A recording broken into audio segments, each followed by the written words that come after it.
I saw what I thought was just somebody begin to walk out of the thick, thick woods. We didn't even go in there squirrel hunting. I mean, it was thick, a lot of undergrowth. Out of the thick, thick woods, I saw somebody begin to walk out of there where it had looked kind of blurry. The best way I would describe it, and quite honestly, this could, we've got a lot of pictures that would confirm, but this may answer why the pictures are blurry.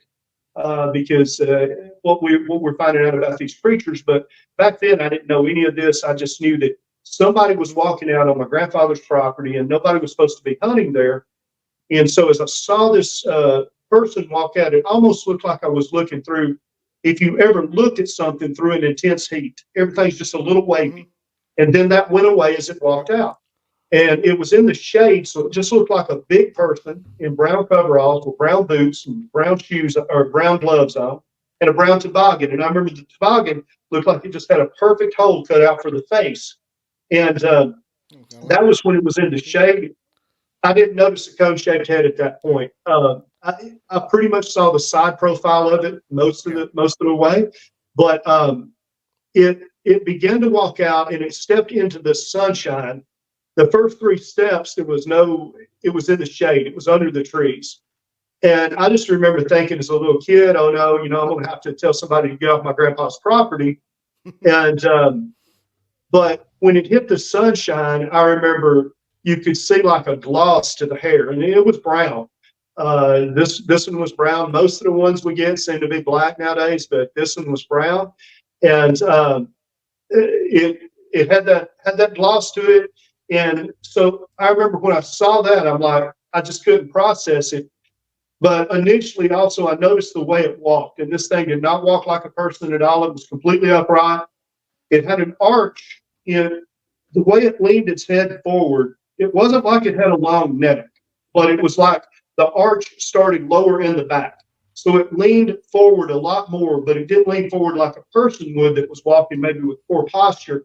It leaned forward with kind of the arch was maybe 2 vertebrae down. It was just weird how it looked. Its arms were really long, and it was swinging its arms. And I remember specifically the gait, because I thought, this does not walk like a person, because it did not lock its legs. It almost scooted. It looked like it was skating across through there. And I'm thinking, oh my goodness. And I remember the moment I thought, I'm not looking at a person, I'm looking at a Bigfoot. I mean, I'd seen them on TV or seen, what I think In Search Of with Leonard Nimoy back in the day. And I thought, do what now? I said, it's old there. You're dating yourself. Oh, yeah, man. Yeah, he had the stuff on there. And I remember I was totally frozen in fear. The only gun I had with me was a 20-shot single-gauge shotgun with quail load in it, and I had it at a 45-degree angle, just pointed like that. And I'm a good ways away from it anyhow. I mean, in yards, it seemed close at the time. I was just frozen. And as it began to walk across, it was walking very slow and methodical. I've always felt like it was trying to reveal itself to me.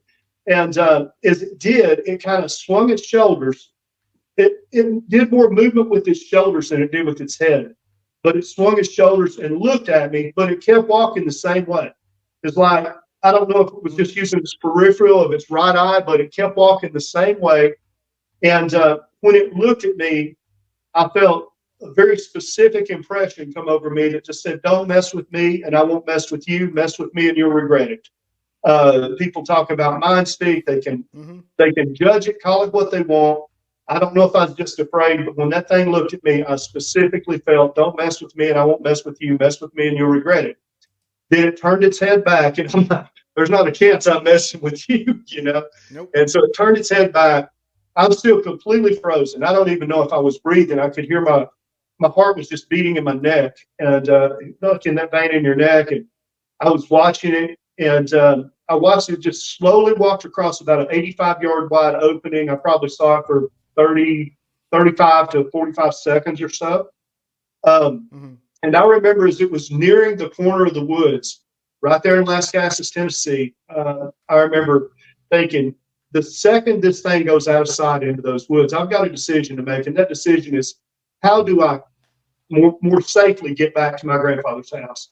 And I knew if this thing followed the trails, the logging trails, it was going to intersect me on the way back. But also, I knew it wasn't moving fast, and I knew I could. And so obviously we didn't have the benefit of the internet. We didn't know that this was back in the early 80s, and we didn't know how fast these creatures could be. And so the moment it went out of sight, I thought I could run toward it and hope it continues and try to bypass it on the backside, but I'm going to try to outrun it, and hopefully it won't be waiting on me when I get back to the intersection of the two logging trails headed back to my grandpa's house. And so I just took off running as fast as I could. When I went past that intersection, I didn't even look. I didn't even look to my right to see if it was coming out. I just kept on going as fast as I could, ran all the way back to my grandfather's home. Probably, I'd say, I don't know, half a mile or so. Ran all the way back, ran in his house, and told him I thought I just saw Bigfoot. Remarkably enough, they believed me. At least they acted like they did, and so I think they knew there was stuff out there. So that's pretty much my first encounter.